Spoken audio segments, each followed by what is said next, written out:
Todo amor é graça, é dom de Deus, sinal da presença de Jesus, que é a nossa luz.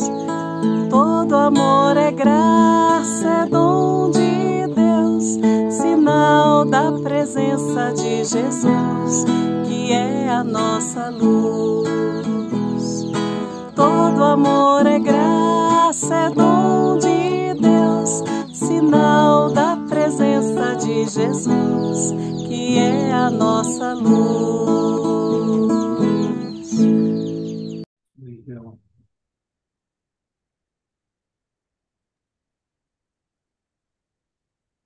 Olá, pessoas queridas que nos ouvem. Estamos aqui numa roda de conversa muito bonita, com gente muito importante, e vamos então fazer um diálogo. E nesse diálogo nós vamos ter presente a carta aos Efésios.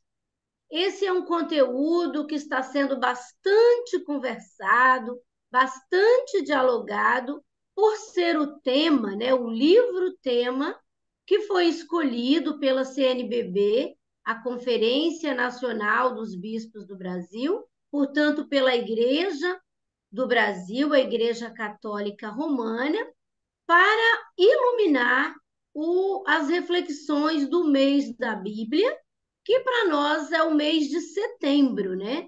Para nós que somos da ICAR, é o mês de setembro. E esse livro, então, Carta aos Efésios, ele está sendo rezado, ele está sendo lido, refletido pelas comunidades, e nós, do CEBI, produzimos alguns materiais que vão ajudar, estão ajudando já, a muitas comunidades a refletir sobre esse livro. Nós tivemos um primeiro material, que é Carta aos Efésios, Sabedoria e Esperança da Comunidade. Esse material foi feito pelo Frei Carlos Mesters, pelo Francisco Orofino, que estão aqui nessa roda de conversa hoje. E nós também tivemos um outro livro, que eu não tenho a capinha para mostrar, porque ele é um e-book, né? Um livro virtual, um livro digital, mas que foi feito pela irmã Mercedes, que também está conosco, e se chama Carta aos Efésios, Igrejas Articuladas em Esperança Solidária. Agora sim, já sendo mostrado aqui na nossa roda de conversa, Igrejas Articuladas em Esperança Solidária. Então, esse é um livro que ele é digital, a gente lê acessando pelo celular ou pelo computador, e foi escrito pela nossa querida irmã Mercedes, e ele tem uma coisa muito interessante dentro dele. Além dos textos que depois a irmã Mercedes vai falar, a gente, quando vai lendo esse livro, a gente encontra algumas músicas que nós estamos chamando de mantras. E esses mantras foram feitos também por duas irmãs da mesma congregação da irmã Mercedes, a irmã Lídia e a irmã Luzia, e são músicas muito legais que a gente também pode depois ir partilhando, aprendendo e cantando nas comunidades. Então, hoje a nossa conversa vai se dar em torno do que essas pessoas queridas produziram nesses dois materiais. E então a gente vai ouvir primeiro o Frei Carlos Mestres. Ele vai falar para nós um pouco sobre esse livro, né?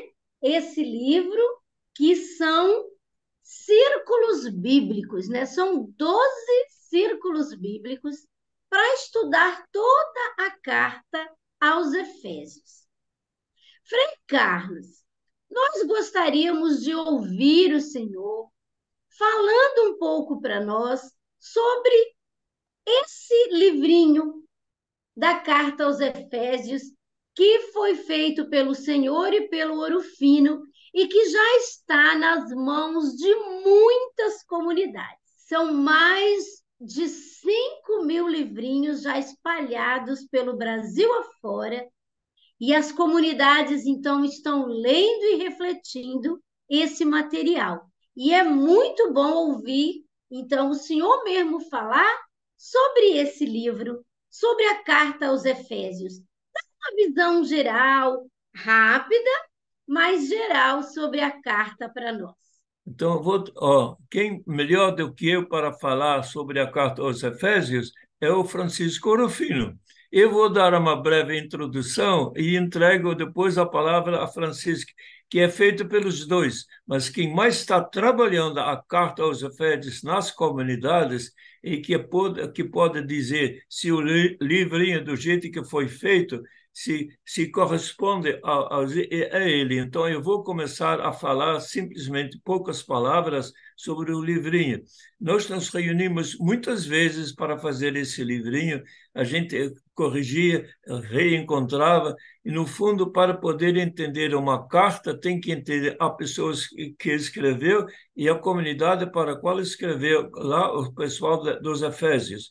Depois a gente descobriu, fomos descobrindo que a carta não foi feita diretamente por Paulo, foi escrito depois que Paulo já tinha falecido, mais ou menos em torno do ano 80. Ele passou pela cidade de Éfeso no fim da segunda viagem e ele se deu conta que aquela comunidade lá de Éfeso tinha um lugar muito importante dentro do conjunto da estratégia do trabalho de difundir a mensagem da Boa Nova que é Jesus. Então, na terceira viagem, ele foi direto para Éfeso e lá ele trabalhou quase 2 anos em seguida. E então, esse trabalho que Paulo fez lá em Éfeso, no fundo, isto é como que o fundamento de onde vai nascer, anos depois, a carta aos Efésios. Ele trabalhou, criou grupos, e então, lá, eu acho que ele faleceu, morreu em torno do tempo de Nero, metade dos anos 60, e a carta, assim se diz, em torno do ano 80. E então, para poder entender a carta, é ver um pouquinho a cidade de Éfeso, a pessoa de Paulo, acho que a gente nunca pode esquecer, para poder a origem da carta e o seu significado, é a grande mudança que se produziu na vida de Paulo. Ele era um judeu convencido, quase que olhando a sua letra, o que nos salva é a observância da lei de Deus. Ele caiu do cavalo e se deu conta, o que me salva não é o que eu faço por Deus, é o que Deus faz por mim, por nós, através de Jesus. E esta experiência, mudança quase que total, é que está na origem da carta. O que nos salva é o que Deus faz por nós. E a partir disso, foi nascendo toda uma nova maneira de viver a mensagem da Bíblia, a mensagem do Novo Testamento. E o Carta de Éfeso é quase que diria assim, é um ponto de chegada e um ponto de saída. E mais ou menos, que chegou-se a pensar, a partir do começo, na carta aos Efésios, transparece aquele que diz aqui na carta, posso até dizer, uma nova maneira, até anotei aqui, e descobrir a novidade que foi.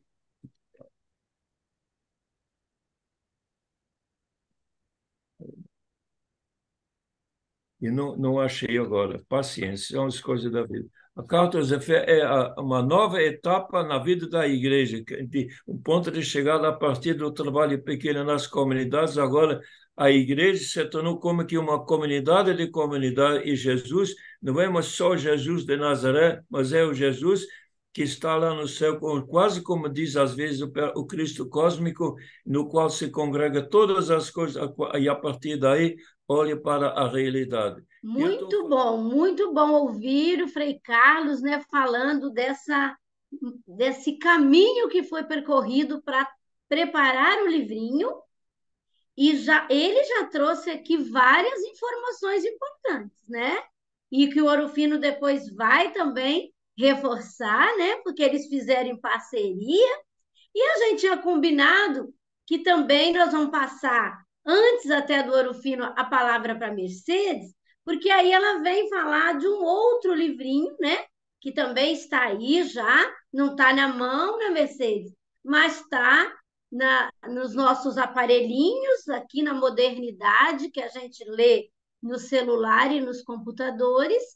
Então, a Mercedes vai falar um pouco para nós como é que foi, então, essa experiência de escrever esse livrinho, esse e-book, que é sobre a carta aos Efésios também, como o Frei Carlos falou, mas qual o caminho que ela percorreu, né? Qual foi a perspectiva que ela trouxe para escrever Igrejas Articuladas em Esperança Solidária. E, claro, depois nós ouviremos o Orufim. Uma alegria enorme estar aqui com vocês.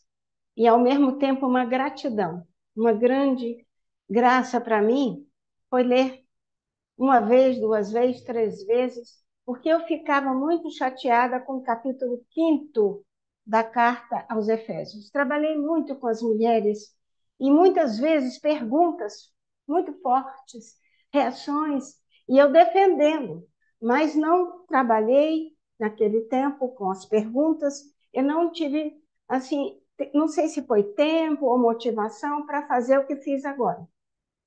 Porque um trabalho, uma missão tão bonita de Paulo, com uma equipe tão integrada, mulheres e homens.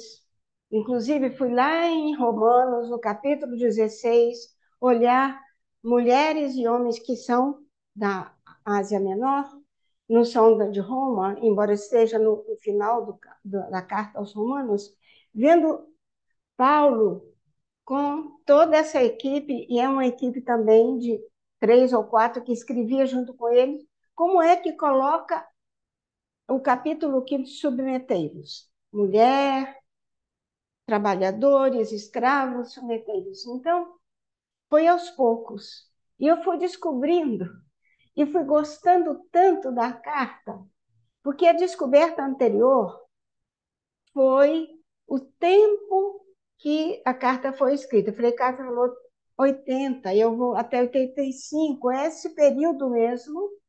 E nós estamos aí com Domiciano, nós estamos aí com um problema para o povo todo e as comunidades cada vez mais frágeis, espalhadas no meio de um império com muito problema.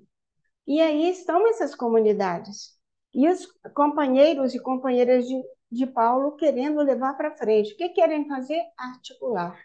Daí vem a descoberta da diversidade presente nas comunidades. Não é mais problema entre judeu e pagão, como chamavam, né? Que não é propriamente, mas outras pessoas de outros lugares. Então, agora o problema é uma diversidade muito maior, inclusive de culturas e religiões. E fui lendo outros textos para ver esse tempo depois da guerra dos judeus contra Roma, a dispersão das comunidades saindo da Palestina e também Pela, toda aquela região onde sabíamos. E essa dificuldade toda me levou a descobrir uma espiritualidade na carta muito aberta, amorosa, afetiva, um chamado a escutar, a solidariedade concreta, diária, uma abertura à diversidade. Encontrei isso na carta. Claro, não é todo o tempo assim. Nós temos isso até o capítulo 4, são 6 capítulos. Quando chega no 5, muda. E entra a questão dos códigos domésticos. E aí também eu entendo que há uma dificuldade para as comunidades.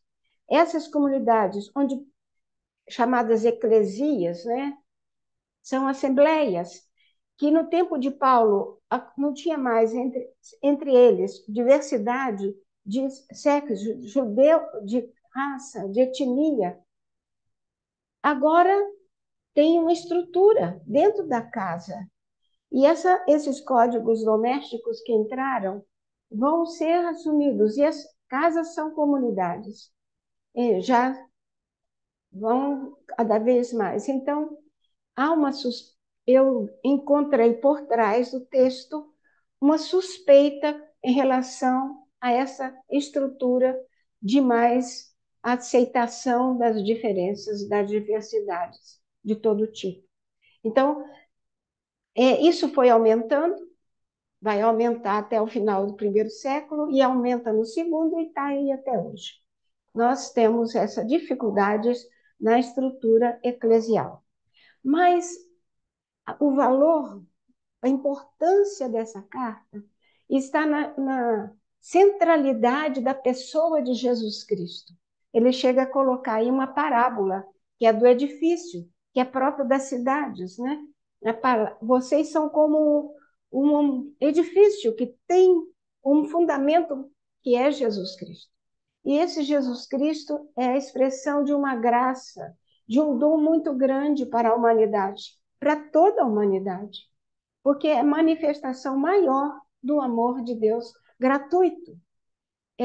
No capítulo 2, ele insiste, o texto insiste, a equipe está insistindo que todo amor é graça de Deus. Se nós amamos, é porque recebemos de Deus a graça, não é uma decisão nossa, é uma abertura para acolher a graça de Deus.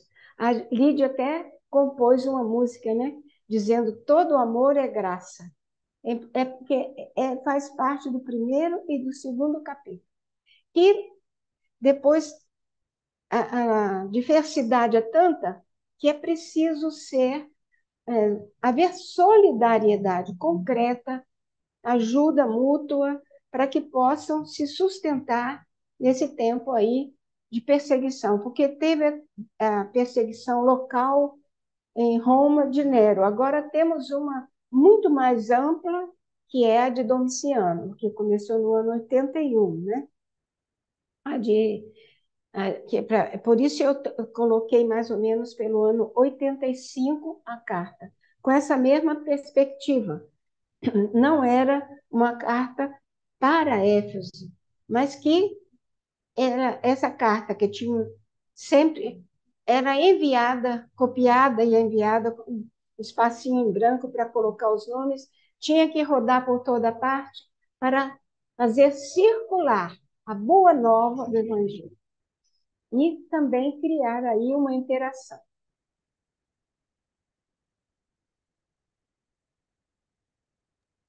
Nossa, Mercedes, é muito bom ouvir você falar assim dessas descobertas, né? De como você foi fazendo várias leituras e com as suspeitas, claro que a gente tem ao ler um escrito, por saber de ser já um escrito da segunda geração, e em meio a conflitos grandes que as comunidades estavam enfrentando, mas a gente poder captar com você, né, essa esperança solidária, essas práticas de solidariedade, que então eu estou aqui tentando e fazendo entendendo junto com vocês e explicitando algumas coisas, nós poderíamos aqui vivenciar com as comunidades um tempo de profundos conflitos que estava tanto em relação ao Império Romano, com a sua perseguição, com as suas formas de opressão, que atingia as comunidades, mas também conflitos internos, né? De grupos que vão chegando dentro das comunidades, já é uma geração, a gente fala que é uma segunda, né? Porque não são aqueles primeiros seguidores e seguidoras, mas gente nova que entra. Você falou também de Ásia Menor, então a gente não está pensando num lugar só, né? Mas em comunidades que estão aí espalhadas por algumas cidades lá do Império Romano. Então dá para a gente imaginar aqui que não estava fácil também ter uma mensagem direta, né? Explícita, porque teria que quem escrevia precisava também tentar ajudar a comunidade a encontrar os caminhos da convivência, né? Da vivência da solidariedade e não só dos embates. Então, eu estou tentando fazer a leitura do que você falou, do Frei Carlos também, pensando nesse que ele disse que a gente não pode esquecer de olhar o contexto da comunidade, e aí a gente diz dessa região, também da pessoa do Paulo, que era inspiração para quem agora escreve esta carta, que não ele diretamente, mas certamente quem se inspirava na teologia de Paulo. Então, eu estou vendo aqui muitos pontos importantes que, ao ler essa carta em comunidade, a gente tem que prestar atenção. Orofino, entra nessa conversa, então, com a gente, porque o Frei Carlos já disse que você pode aqui nos ajudar, porque você escreveu com ele, e eu tenho certeza que você vai também apontar mais alguns caminhos para olhar para essa carta. Além do que Frei Carlos falou, do que Mercedes também pontua agora, o que você acha que é importante, você considera importante quando agora a gente senta em grupo e lê essa carta? O que a gente precisa prestar atenção, considerar, e que vocês, claro, fizeram quando escreveram esse livrinho para nós? Bom, em primeiro lugar, eu agradeço o convite que foi feito. Para mim é uma alegria muito grande estar trabalhando aqui com você, Fatinha, e também em parceria com a irmã Mercedes e com o Frei Carlos, para que a gente possa conversar um pouco sobre o tema do mês da Bíblia desse ano, que é a Carta aos Efésios. Algumas coisas eu gostaria de colocar previamente. Primeiro, o mês da Bíblia é um projeto da ICAR, você falou isso com bastante clareza, né? É da Igreja Católica Apostólica Romana. E, portanto, ele se insere dentro de um plano pastoral. E todos os planos pastorais da Igreja Católica são quadrienais, certo? Então, nós estamos, nesse ano 23, encerrando um plano pastoral, que é 20, 21, 22 e 23, que havia uma lógica pastoral por trás. 20 e 22 era Deuteronômio, a constituição do povo de Deus, e 22, Josué, a escolha de uma liderança. Isso era por causa da crise política do Brasil, que, devido ao descalabro bolsonarista, a Constituição era violentada, por isso Deuteronômio é a Constituição do povo de Deus, e a escolha de uma liderança em 22, que era Josué como o exemplo de um líder. Então, tinha um lado pastoral voltado para a política. E os outros dois temas do quadriênio era a igreja na sinodalidade do Papa Francisco. Então, havia em 21 a carta aos Gálatas e 22 a carta aos Efésios. Então, isso é uma coisa que a pandemia prejudicou. Para que a gente possa entender bem a proposta da carta aos Efésios, as comunidades deveriam ter estudado bem a carta aos Gálatas, porque a carta aos Gálatas coloca uma proposta revolucionária de Paulo, da equipe missionária de Paulo, embora a carta aos Gálatas seja a primeira carta pessoal de Paulo, é só dele, e isso está dando problemas que vai ser refletida na geração seguinte, na carta aos Efésios. Então, qual é o nosso ponto de partida da carta aos Gálatas? O gesto mais revolucionário da igreja, que é o batismo. Na carta aos Gálatas, Paulo diz assim: a igreja não pode trazer para dentro dela as diferenças que existem na sociedade greco-romana. Então, pelo batismo, diz Paulo na carta aos Gálatas, não pode mais haver nem homem nem mulher, ou seja, a igreja não pode trazer para dentro dela as diferenças de gênero. Não existe mais nem escravo nem livre. A igreja não pode trazer para dentro dela as diferenças sociais. Não pode haver nem judeu, nem grego, nem bárbaro, nem cita. A igreja não pode trazer para dentro dela as diferenças de raça, de etnia, de cultura e tudo que envolve isso. Então, o batismo é um gesto muito radical. É tão radical que a gente percebe pela carta aos Efésios que isso não está sendo seguido. Então, a carta aos Efésios, que na verdade não é carta, Ela é uma homilia. Alguém fez uma pregação numa igreja, provavelmente a igreja de Éfeso. Isso foi colocado por escrito por um ex-estenógrafo, que já mostra uma igreja mais organizada com infraestrutura, que, infelizmente, né, o taquígrafo, ele não pegou tudo.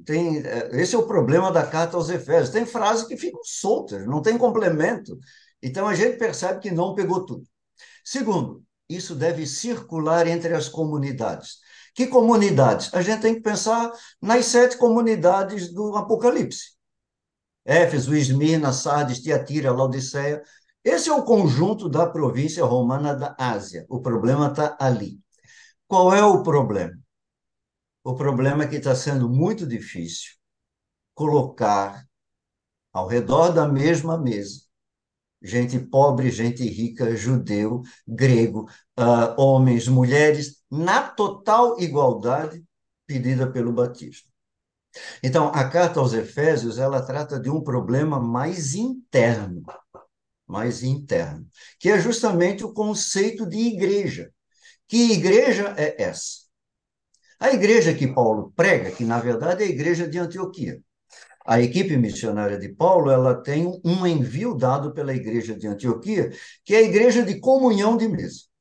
Ou senta todo mundo ao redor da mesma mesa, come da mesma comida, bebe do mesmo cálice e come do mesmo pão, ou isso não é igreja.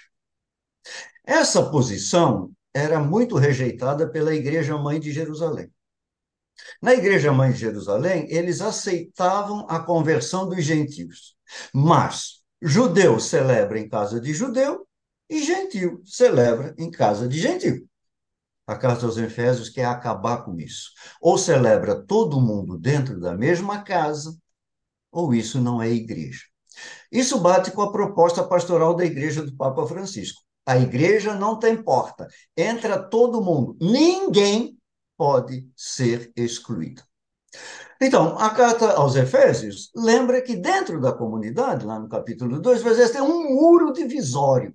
A parede não é muro, muralha, perdão, a palavra em grego não significa muro, muralha, significa, antes de tudo, uma parede divisória dentro da casa, separando judeus cristãos de um lado e cristãos da gentilidade de outro.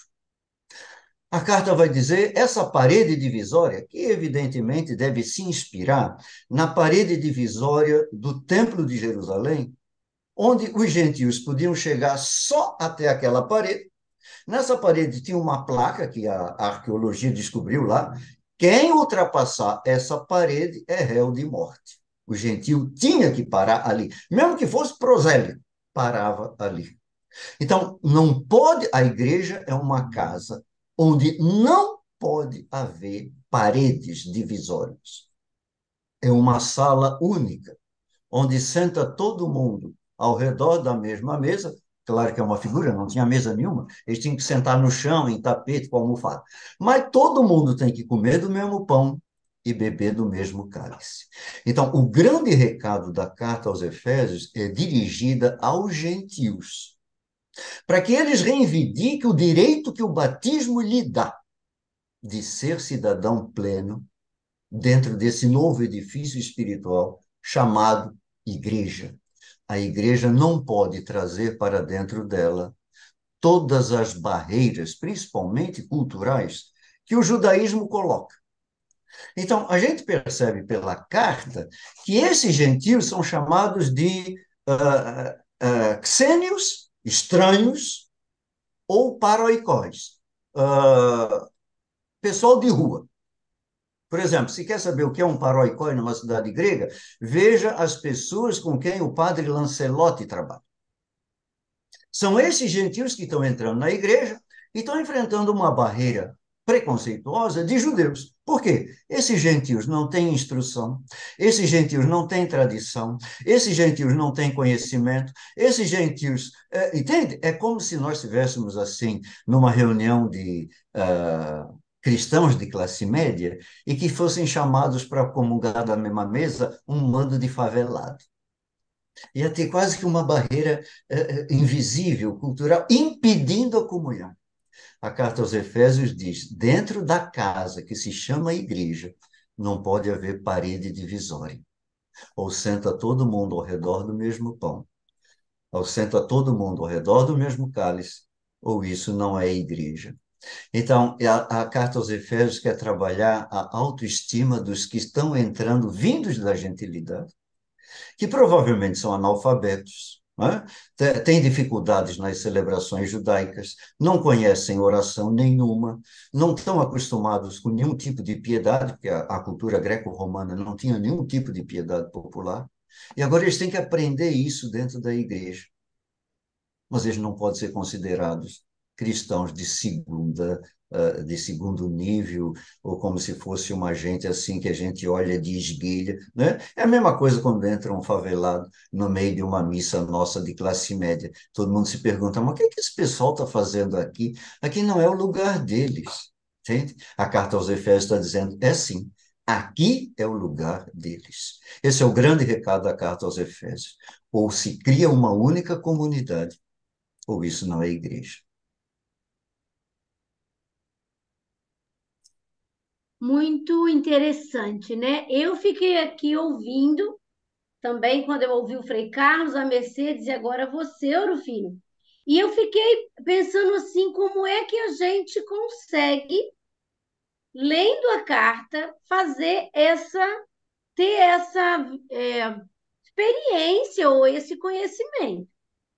Vou dizer como é que, assim, quando agora eu estou indo em alguns grupos, como todos nós estamos, a gente não corre o risco, se não cuidar muito e ler muitas vezes, como o Mercedes disse, da gente entender o contrário disso, não. Não parece a vocês, tanto você, Mercedes, Orofino e Frei Carlos, que se a gente não se aprofundar e ter até uns apoios, algumas informações de apoio, a gente corre o risco de ler a carta meio por cima e ver um Jesus que está muito fora, um Jesus que está meio, parece fora da terra já, uma divindade assim, que está numa outra dimensão, ou mesmo nisso que você fala dos grupos que estão misturados. Se a gente não cuidar, e eu estou falando isso pensando muito no nosso tempo, porque o nosso tempo, eu acho que ele está um pouco parecido com aquela realidade lá das comunidades que estão entrando, né? Nas casinhas lá que se encontravam ao redor da palavra de Jesus. Nós estamos vivendo um tempo de muita divisão, de separação também, né? De quem pode e quem não pode, quem pode estar plenamente dentro de alguns lugares e outros não. Então, a minha questão com vocês agora, eu queria que a Mercedes também entrasse na conversa, Frei Carlos, na medida do possível, é se a gente não corre o risco de entender a carta pelo avesso, então. Porque, gente, vamos considerar aqui que fora dessa conversa que a gente está fazendo, fora de quem senta com seriedade no estudo, a gente acaba ficando uma interpretação muito superficial dos conteúdos que vem nessa carta aos Efésios e corre o risco, veja, vocês, né, falam se eu estou exagerando, mas umas pessoas não querem muito tomar a carta como um texto porque fala tem machismo, tem patriarcalismo, a gente não quer nem ler porque não vai ajudar. Ou o contrário, lê esses textos sem aprofundamento e começa a achar que tem uma palavra mesmo de discriminação, de mulheres sejam submissas, escravos obedeçam aos seus senhores, sem ler o conjunto da carta. Então, a minha provocação aqui para a gente ter mais uma entrada na conversa é como é que a gente faz para compreender e isso que para mim está ótimo, porque tanto Mercedes, quanto Frei Carlos, quanto o Orofino trazem elementos muito importantes para que essa carta ilumine a nossa vida hoje. O que vocês me dizem aí? Mercedes quer entrar agora? Não sei, parece-me que quem está acostumado mais com círculos bíblicos logo encontra um sentido para a vida e sai feliz. Em Angra, a gente teve esse mês de agosto um encontro, tinha umas 70 pessoas, mas dividimos em 6 grupos e cada grupo pegou um. Eu fiz um resuminho de cada capítulo e perguntei o que esse texto, capítulo 1, 2, só os 5 que vai até o 6, né? Então, fizeram cada um, mas olha, trouxeram tanta dinâmica, não deram para eles, para cada grupo uma folha, não. Vieram trazendo para o todo dia da vida. Por quê? Porque estão com círculos bíblicos há muitos anos e estão trazendo para a vida o texto ficou mais bonito e mais denso, trazendo a vida, celebrando com muitos símbolos, vieram carregando, foram procurar os símbolos, trouxeram, passou da hora para terminar. Eu falei, pouquinho, nem deu para fechar, porque aquela riqueza dos anos todos. Agora, na paróquia, nas paróquias, quando a coisa é na paróquia, que ali é o convento onde começou o CEBI, né, em 78, por aí. Então, ali tem uma caminhada. É a terceira geração, a segunda ou terceira, que está ali agora.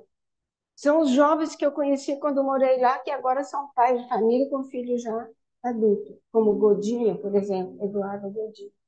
E aí eu vejo que tem um sentido novo. Por quê? Porque tem a dinâmica de ler a Bíblia, junto com interpretar a vida com a Bíblia, interpretar a Bíblia, levando pergunta da vida. Então, o que eu penso é que é muito difícil, num encontro de diocese ou num encontro de paróquia, eu me sinto perdida para falar sobre.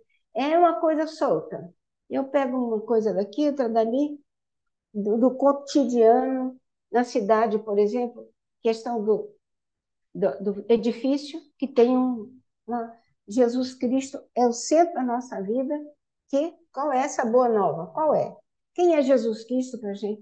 Mas Paulo não, a carta aos Efésios, essa equipe está querendo que as pessoas tenham clara a boa nova de Deus. Deus no meio de nós, continua amando-nos na presença uns dos outros, nessa diversidade, nesse conflito, nessa situação, encontrar a presença de Deus no meio da gente. Ainda agora, em cada problema, tem também uma força de resistência, de esperança, com muita criatividade. Eu estou encantada com a arte. Nunca eu valorizei tanto a arte como esse ano com a carta aos Efésios. Só a arte pode comunicar sentidos novos. Por isso inventei o negócio de colocar os mantras, porque cantando as pessoas estão expressando algum sentimento, desenhando como fizeram dessa vez lá, trazendo isso, juntando com a outra, fazendo a arrumação, estão expressando algo difícil de dizer em palavras. Muito bom, Mercedes. Você realça para nós a importância desse fazer junto, né? Da metodologia da leitura popular da Bíblia, do círculo bíblico, que é a comunidade fazendo a leitura da vida e da Bíblia. Então, ler a carta em comunidade, com a experiência dos círculos bíblicos, vai trazer uma luz para entender o próprio texto. Muito bem. E você, Orfino, o que é que diria para nós? Eu penso que a palavra-chave na abordagem que estou fazendo nos estudos da carta aos Efésios é a palavra injustiça, que aparece no texto, mas atualizando essa palavra injustiça nas relações pela palavra preconceito. Então, a carta trata, em primeiro lugar, de preconceitos internos e, em segundo lugar, de preconceitos externos. Quem é que você admite na comunidade e quem é que você não admite na comunidade? Quais são as pessoas com quem você entra em comunhão? Quais são as pessoas que você nega a comunhão? Porque a carta dá a entender que os cristãos vindos do judaísmo não querem comungar com os cristãos vindos do paganismo.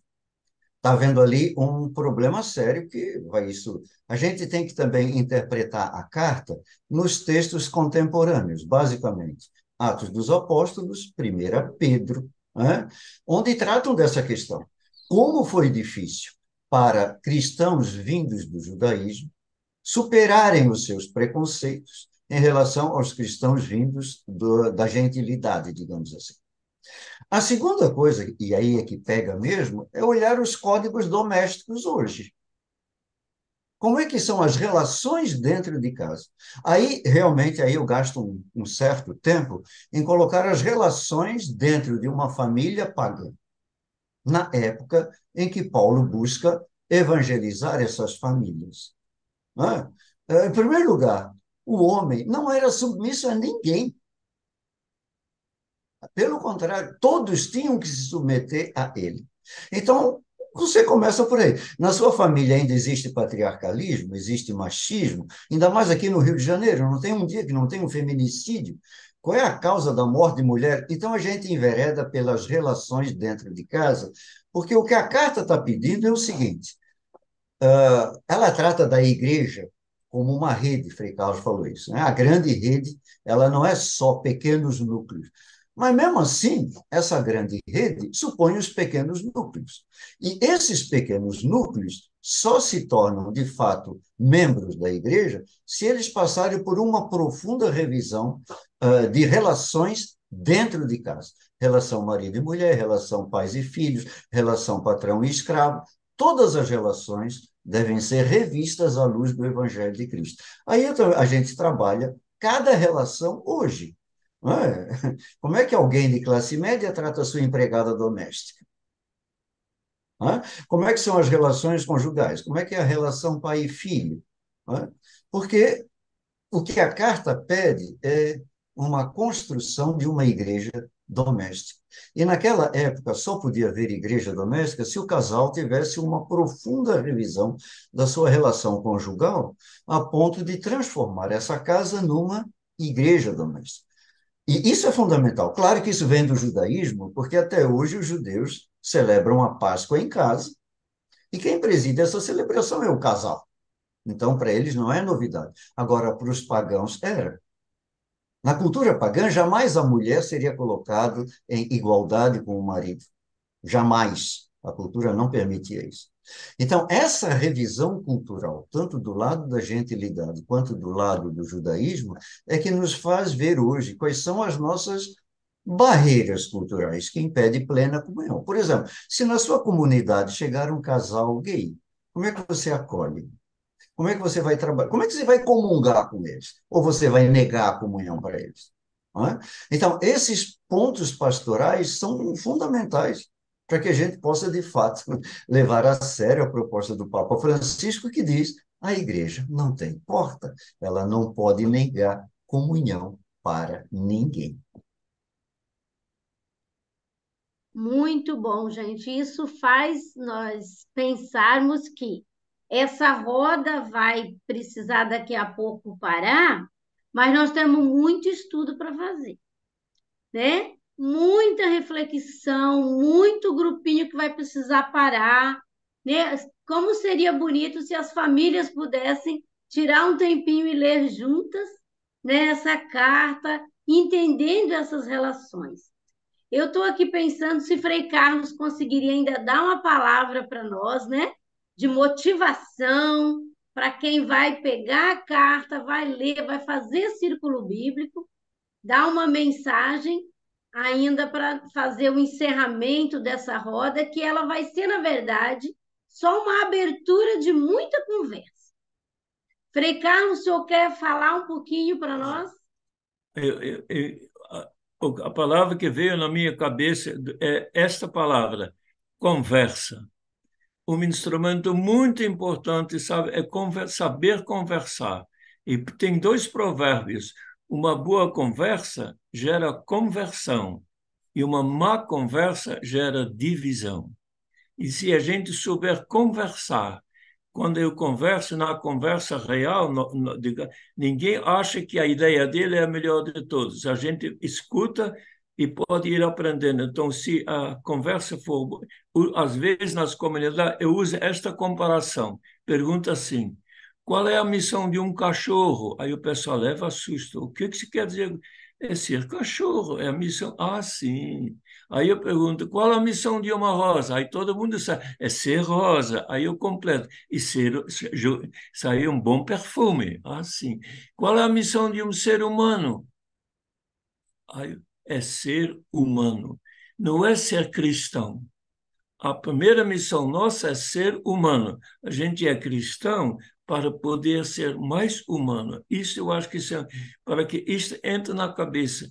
Então, esta conversa é uma boa conversa. Quando a gente senta para conversar, você tem que ter a disposição de escutar o outro. Aí aparecem as dificuldades da comunicação. A ideia dele é diferente da minha. E pouco a pouco a conversa vai produzindo a gente fica mais humilde, vai aprendendo dos outros e a conversa vai colocando o pessoal mais ou menos no mesmo chão de conversa. E numa boa conversa, todo mundo é professor e aluno ao mesmo tempo, não é verdade? Então, se este fosse praticado durante vários anos, muita coisa boa vai acontecendo. Aí você pode dizer, uma boa conversa gera conversão. E não precisa mais dizer uma má conversa gera divisão, que de fato, quando a conversa é briguenta assim, aí fica na memória da gente uma coisa que não ajuda no que a igreja mais pede, a gente ser comunidade. Então, eu acho que este é um instrumento no círculo bíblico, quando as pessoas se reúnem, rezam junto, invocam o Espírito Santo, um começa a querer escutar o outro, a gente vai aprendendo, não é verdade? Então, essa aprendizagem lenta, programada, às vezes um pouquinho de briga no meio, depois a gente conserta, faz crescer. E a gente, puxa, nunca pensei aquilo que o fulano, a gente leva para casa ideias, às vezes nem fala na hora, mas dentro da memória da gente, de noite, às vezes acorda na cama, lembra aquilo que o outro falou, puxa, aquilo é verdade mesmo. E assim, uma boa conversa vai produzindo conversão dentro da vida da gente. Eu acho que é o que os círculos bíblicos, esses encontros pastorais produzem. Isto que me veio na cabeça para poder enfrentar que problemas existem até demais. Como fazer? Então, e de vez em quando os coordenadores dos vários círculos bíblicos se encontrar, comunicar entre si as maiores dificuldades que apareceram, para depois poder levar e tentar colocar isso em prática nas comunidades de cada um. É isso que me veio na cabeça para a gente ir produzindo, para poder que a palavra de Deus, pouco a pouco, vai entrando na vida da gente e nos fazer perceber Deus está conosco. Gratidão, Frei Carlos, por essas palavras. Pode falar. Não, eu agradeço ao Frei Moacir que veio aqui ao meu lado, ele consertou. E o Frei Moacir ajudou o Frei Carlos a ouvir, viram? Acho que agora travou. Mais ou menos 80%. Quando começou, eu não entendia praticamente nada, graças a Deus. Então, a gente agradece muito o Frei Moacir que veio ali, junto com o Frei Carlos, ao Frei Carlos que se dispôs a vir dialogar com a gente, a Mercedes, né, que está aqui sempre que a gente precisa refletir sobre a carta e que escreveu o livrinho dela, o e-book, ao Ouro Fino, que junto com o Frei Carlos também produziram um material que está circulando e ajudando muita gente. E nós do CEBI somos muito gratas e gratos por vocês nos ajudarem também nessa roda. O que fica hoje é que nós temos muito estudo pela frente.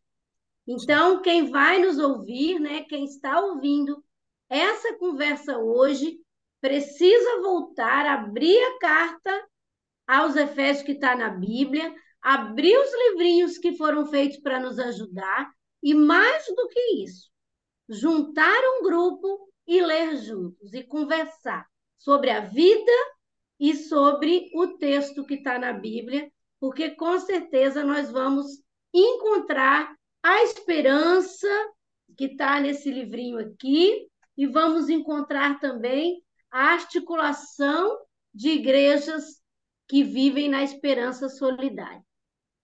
Obrigada, gente. Nós vamos continuar refletindo sobre a carta aos Efésios.